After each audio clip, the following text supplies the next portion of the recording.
आला हजरत की कुल की महफिल अगर आप शरीक होकर के देखें तो ऐसा लगने लगता है कि अरफात का मैदान हो। हर गली भरी होती है, हत्ता के बरेली के हिंदू तक अपने दरवाजे खुले रखते हैं आला हजरत के उर्स में आने वालों के लिए। कई हिंदू अपने घरों में ठहराते हैं, खाने पानी का इंतजाम करते, स्टेशन पर इस्तकबाल के लिए होते। एक बड़ी हमारी रिवायत बरेली शरीफ में बाकी रही अमन और सलामती की, और बहुत सालों तक वहाँ पर यह तहजीब बाकी रही। हत्ता कि आपको ये भी हैरत होगी, आला हजरत का जहाँ मज़ार मुबारक है मोहल्ला सौदागरान, आला हजरत की खानका से चंद घरों से, बल्कि मंजर इस्लाम जो मदरसा है उससे लग करके हिंदुओं की बड़ी मंदिर है, आज भी मंदिर है, और हिंदुओं के घर आसपास हैं। जाकर के उनमें से किसी भी हिंदू को पकड़कर पूछते, लाखों का मजमा यहाँ जमा होता है, कभी किसी आने वाले जायर ने तुम्हारे घर को टच किया, किसी को परेशान किया? तारीख में आज तक ये नहीं है। लेकिन हैरत है, आज सुन करके मुझे बड़ा अफसोस हुआ कि आज हमारी जो गवर्नमेंट दिल्ली में बैठी हुई है, जिसका सिर्फ यही मकसद है कि पूरे हिंदुस्तान में फसाद मचाया जाए, इनकी नीयत सबको समझ में आ गई। जो गुजरात में हुआ वो पूरे हिंदुस्तान में कराना चाहते हैं, इनका यही मकसद है। मैं यहां पर हिंदुओं से भी कहूंगा कि तुम्हारे भी घर महफूज नहीं रहेंगे। जब फसाद मचेगा तो सिर्फ इसमें हमारे ही घर नहीं है, तुम्हारे भी घर है। जब पत्थर एक दूसरे को लगेंगे तो हर एक का नुकसान होगा। मैं ये बार बार कह रहा हूं मेरे अजीजों, मैं बार बार ये चीख रहा हूं कि इन दंगों की और फसाद की आग अगर इन्होंने भड़काई है तो फिर ये बहुत लंबा जाएगा। हर गली जलेगी, हर घर जल जाएगा, हर मोहल्ला तबाही और बर्बादी में चला जाएगा। मैं हिंदुओं से भी गुजारिश करूंगा, उनसे भी कहूंगा कि ये चंद मुट्ठी भर आतंकियों की बात पर ना आए, जो नारे लगा करके तुम्हें उकसा करके मुसलमानों को मारो, काटो, कत्ल करो, भगाओ, इन नारों के इसमें मत आना। याद रखना कि हर एक्शन का रिएक्शन होता है, किसी का भी। अरे तुम किसी जानवर को छेड़ो तो जानवर नहीं छोड़ता। जाओ तुम किसी परिंदे के बच्चे को उठा ले आओ, ठोक मारेगा तुम्हें। हर एक को अल्लाह ने डिफेंस की ताकत दी है। और फिर हम तो मुसलमान हैं अल्हम्दुलिल्लाह, हम बदर भी जानते हैं, ओहद भी जानते हैं, खंदक भी जानते हैं, हमारी तारीख है। अल्लाह रब्बुल इज़्ज़त ने इस्लाम में बहुत कुव्वत अता फरमाई है। खामोश चिंगारी को देख कर के कोई ये ना समझे कि बुझ गई, खामोश चिंगारी को देखकर, इसलिए कि कभी ये चिंगारी भड़क जाए तो फिर बड़े बड़े महल भी जला देती है। कभी ये तस्वुर न करें। आज बरेली शरीफ में एक ऐसा माहौल पैदा किया गया है, मैं आपको ये बात इसलिए अर्ज कर रहा हूँ कि जागो मेरे अजीज़ों, और अपने माहौल में अगर बिरादराने वतन, चाहे वो हिंदू हो, ईसाई हो, सिख हो, उन्हें भी ये बात पहुँचाने की कोशिश करें और नरमी से उन्हें समझाएं कि हिंदुस्तान में हम सबका भला इसी में है कि हम एक दूसरे का ख्याल करें। सबका भला इसी में है कि हम चैन से रहें और चैन से रहने दें, वरना हर एक का पड़ोसी कोई दूसरा है। हिंदुस्तान को गंगा जमनी तहजीब कहा जाता है, रंगा रंगी यहाँ तहजीब है, पहले से है। न हम तुम्हें छेड़े न तुम हमें छेड़ो, अमन इसी में। बरेली शरीफ में इस्लामिया इंटर कॉलेज मैदान में जो बरसों से आला हजरत का उर्स वहाँ हो रहा है, मुफ्ती आजम हिंद का उर्स हो रहा है, और ताजुश शरिया की जनाजे की नमाज वहाँ हुई, उर्स चहलुम वहाँ हुआ। 2 दिन पहले कुछ आतंकियों ने बरेली शरीफ में हंगामा मचाया और कहा कि ये नई परंपरा है, इस ग्राउंड में, इस मैदान में हम ताजुश शरिया का उर्स होने नहीं देंगे, अजहरी मियाँ साहब का उर्स नहीं होगा।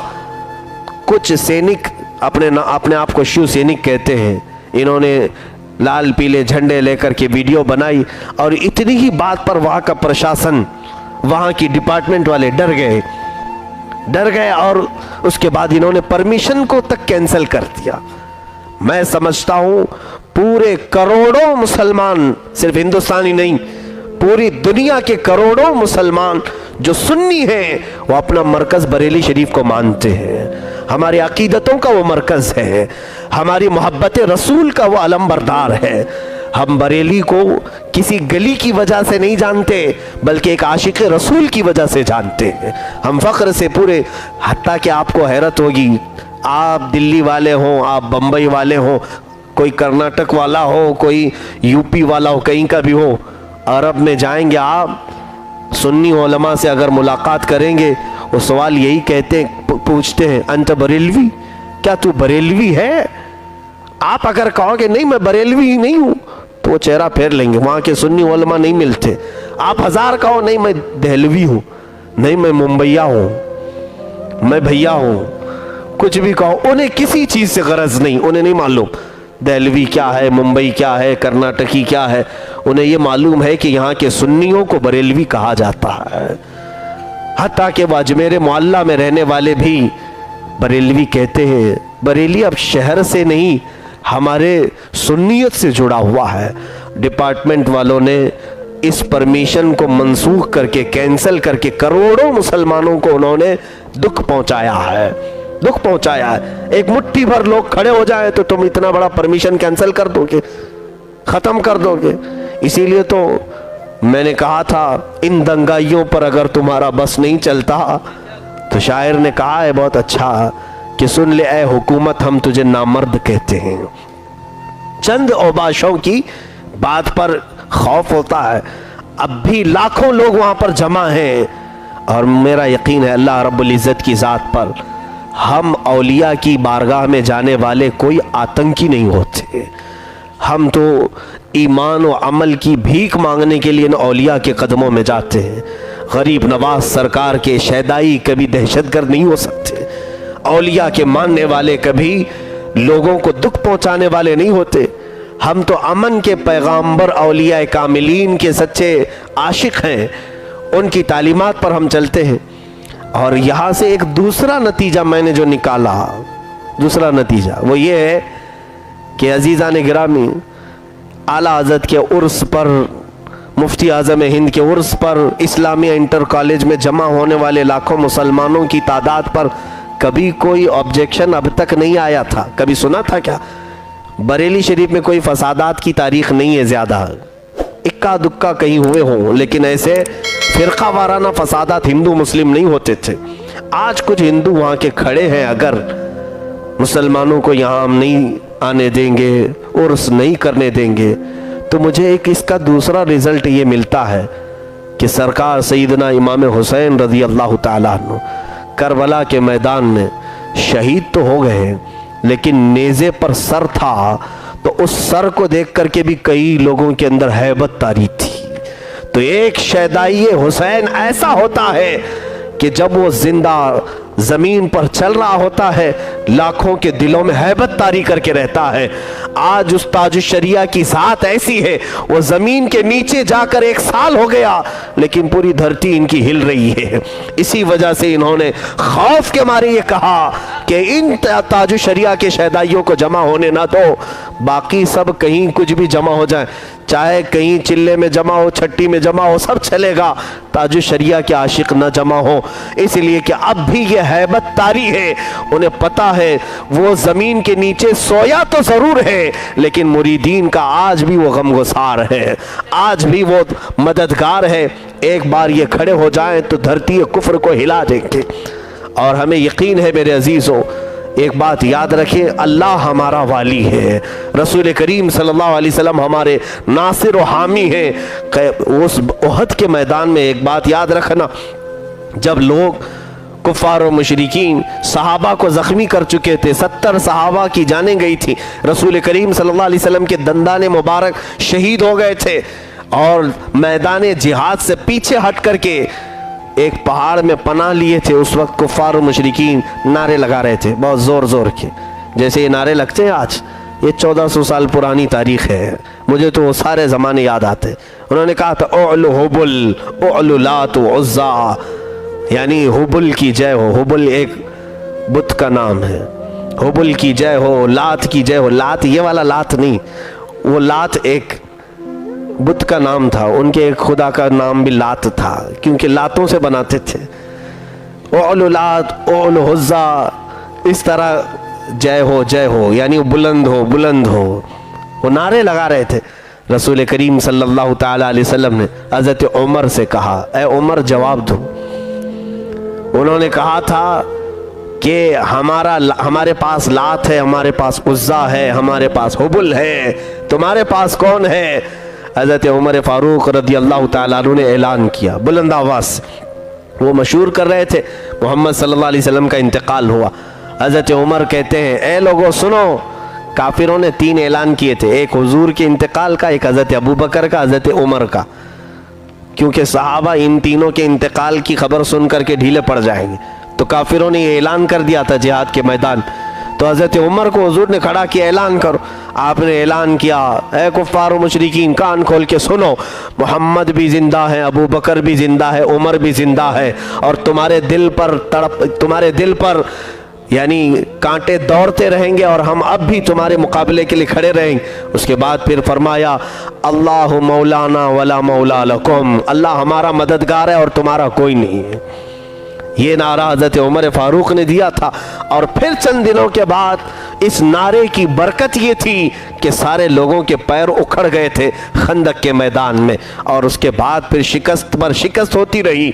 अल्लाह रब्बुल इज़्ज़त की मदद आएगी मेरे अजीज़ों, बस एक बार तुम ईमान को इकट्ठा करो, एक बार तुम अपने बुरे अमाल से तौबा कर लो, एक बार तुम बाज आ जाओ और फिर ये अर्ज़ करो, मौला मुझे दुनिया वाले सिर्फ मेरे नाम की वजह से नफरत करते हैं। आज एक बात याद रखना कि तुम इनकी जी हुजूरी करते हुए, खुशामदी करते हुए, चापलूसी करते हुए, अगर तुम इनके अल्फाज कह भी लिए, टीके लगा भी लिए, तब भी ये तुम्हें छोड़ने वाले नहीं हैं, तब भी ये छोड़ने वाले नहीं। कुरान तो कहता है हरगिज तुमसे राजी नहीं होंगे। तुम उनको राजी करने के लिए अगर अपना बदल भी दिए, टोपी छुपा लिए, दाढ़ी मुंडा लिए और कहा कि नहीं इनको राजी रखो, नहीं राजी होंगे। तुम अपने मौला को राजी करने की कोशिश करो, एक बार वो राजी हो जाए तो फिर देखना कि इनके दांत कैसे खट्टे होते हैं। तुम अल्लाह को राजी करो, रब्बे जुल जलाल को राजी करने की कोशिश करो। हमारे बुजुर्गों ने कभी कुफ्र की आंधियों से खौफ न खाया, न अपने मानने वालों को उससे डराया, और हमेशा ये कहा है, इनका ऐलान रहा है कि अल्लाह रब्बुल इज़्ज़त की तरफ से आने वाली मदद बहुत अजीम होती है, तुम सोच भी नहीं सकते।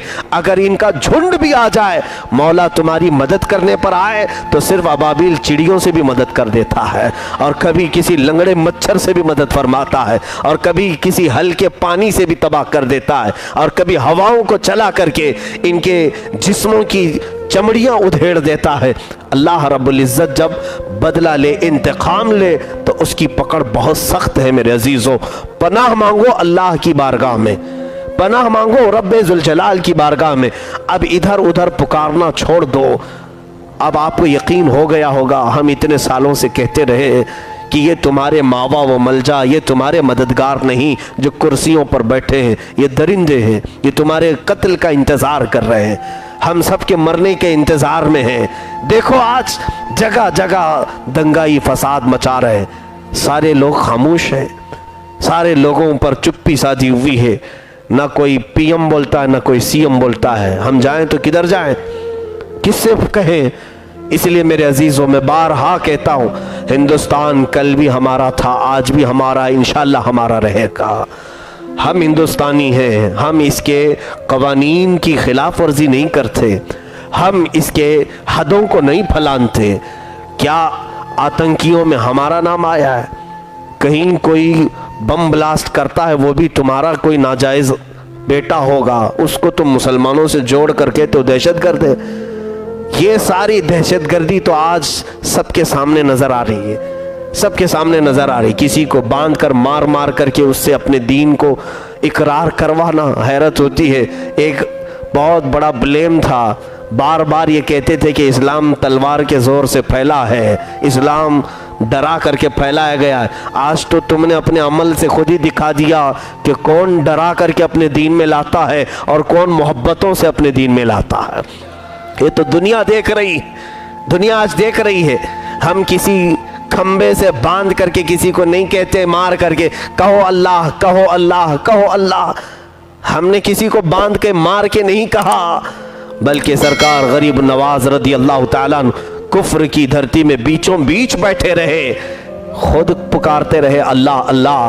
वो जुबान की तासीर ऐसी थी कि जिस दिल पर उनका कलमा पड़ा वो खुद पुकारा है अल्लाह अल्लाह, वो खुद पुकारा है। किसी को बांध करके इस्लाम में नहीं लाया गया है। मेरे अजीजों, आपको भी ये मैं नसीहत करूंगा, कभी अगर कोई मिले इस तरह बांध कर मारने के लिए तो मत करना इस तरह से। उसको किसी को जबरदस्ती मार करके इस्लाम में नहीं लाना। मैं आपको कभी इस चीज की तालीम नहीं दूंगा। कोई अगर अल्लाह अल्लाह ना कहे तो हमारा क्या जा रहा है, वो खुद जहन्नम में जा रहा है। अगर कोई नहीं कहता तो उसकी आखिरत का वो जिम्मेदार है। आप अल्लाह अल्लाह कर रहे हो तो इंशाअल्लाह अज़ीज़ रब ताला जुबान में अगर तासीर बख्शे तो इसके नूर की तजल्लियात ऐसी हैं कि दूसरों तक भी इसका नूर पहुंच कर रहेगा।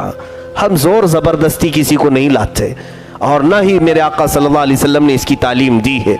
ये बातें मुझे यहाँ पर ज़िम्नन कहना इसलिए पड़ा कि मुर्शिद गिरामी हुज़ूर ताजुल शरिया रहमतुल्लाहि ताला अलैह, जिन्होंने अपनी ज़िंदगी के 75 साल अमन व अमान में गुजारे और तबलीग इस्लाम में गुजारे, आपका पूरी दुनिया में एक मकाम रहा है। तकरीबन हर कंट्री पर आपके दौरे हुए। आप जाकर के पूछ ले, हिंदुस्तानियों से मैं कहता हूँ, अगर तुम्हारे पास कुछ असर और रसूख है तो बाहर के मुल्कों में पूछ लो। मिस्र में ताजुल शरिया आए तो क्या कह कर के गए, इराक़ में आए हैं तो यहाँ क्या बोल कर गए, तुर्की गए हैं, सीरिया गए हैं, यमन गए हैं, सऊदी गए हैं, दुबई गए हैं, कितने ममालिक, यूरोपियन कंट्रीज़ में कई ममालिक हैं, अफ्रीका के कई ममालिक हैं। यहाँ सब की तकरीरें निकालो और इस मर्द कलंदर ने क्या मैसेज दिया। मैं गवर्नमेंट से कहता हूँ पूरी चीज़ें निकालो।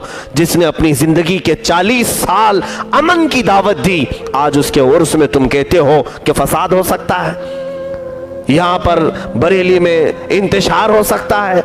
हैरत की बात है, इंतशार करने वालों को पकड़ा नहीं जा रहा और 40 साल जिसने अमन की दावत दी उसके उर्स में लगाम लगाने की कोशिश की जा रही। ये यहाँ पर सबको समझ में आ रहा है मेरे अजीजों, हिंदुस्तान में कि कहीं ना कहीं नाइंसाफ़ी हो रही है, ये कहीं ना कहीं इस्तेहसाल हो रहा है और यही लावा बन करके बाद में उभरेगा। मैं अल्लाह की बारगाह में बारहा ये दुआ करता हूँ, मौला हम जब तक हैं कुफ्र और शिर्क की आंधियों से हमारी हिफाजत फरमाए। हमें औलिया कामिलीन, सलातीन मिल्लत, असातीन मिल्लत, उलमाए उम्मत के साए में दीन पर कायम रखे और दीन पर ही मौत अता फरमाए। रब्बे ज़ुल जलाल हमें ईमान पर ज़िंदा रखे, ईमान पर ही ख़ात्मा अता फरमाए। आखिरी बात यह है कि मेरे अजीज़ों, ताजुल शरिया रहमतुल्लाहि ताला अलैह के नक्श कदम पर हर एक चले और चलने की तलकीन भी करे, इसलिए कि मसलक आला हज़रत का वो अलम्बरदार खानवादे रज़विया की वो एक ऐसी यादगार जिन्होंने अपने साथ बहुत कुछ साथ ले लिया और वो चले गए। उनकी बहुत सारी चीज़ें कोई ले नहीं सका, बहुत सारी चीज़ें वो लेकर अल्लाह की बारगाह में चले गए। करामात का बेताज बादशाह था, बहुत सारी करामात अल्लाह रब्बुल इज़्ज़त उस मर्द कलंदर को अता फरमाई थी। बहुत सारी चीज़ें ऐसी हैं। अब यहाँ वक्त इतना नहीं है कि मैं करामात का भी बाप खोलूँ।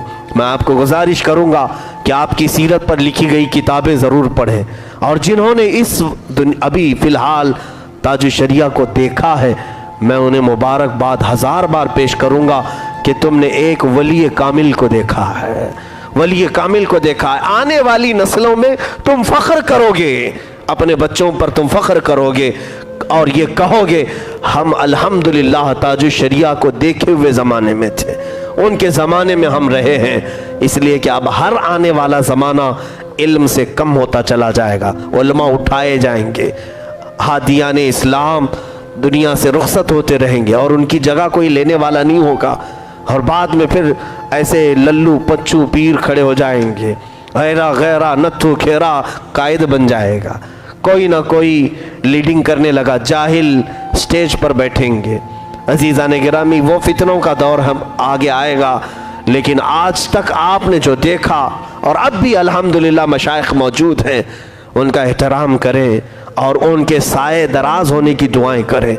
वो मसलक आला हज़रत के अलमबरदार मशाइख, बरेली के मशाइख, सादात मारहरा, सादात किचोछा, उलमाए दिल्ली या मशाइख मशाइख जो दीगर खानकाहों से वाबस्ता हैं, बलग्राम शरीफ, कालपी शरीफ, ये तमाम से वाबस्ता आज भी मशाइख हैं। अल्लाह रब्बुल इज़्ज़त इनके साये दराज फरमाए और इनकी क़ियादत में मौला ताला हम सबको दीन मतीन पर चलने की तौफ़ीक़ अता फरमाए। आला हज़रत के इस खानवादे को मौला सलामत रखे, दिन दोगुनी रात चौगुनी वहाँ के दीनी कामों में मौला बरकतें और तरक्कियाँ अता फरमाए। अब फातिहा खानी होगी, कुल शरीफ होगा, आप हजरात इसमें शिरकत फरमाएं और दुआ भी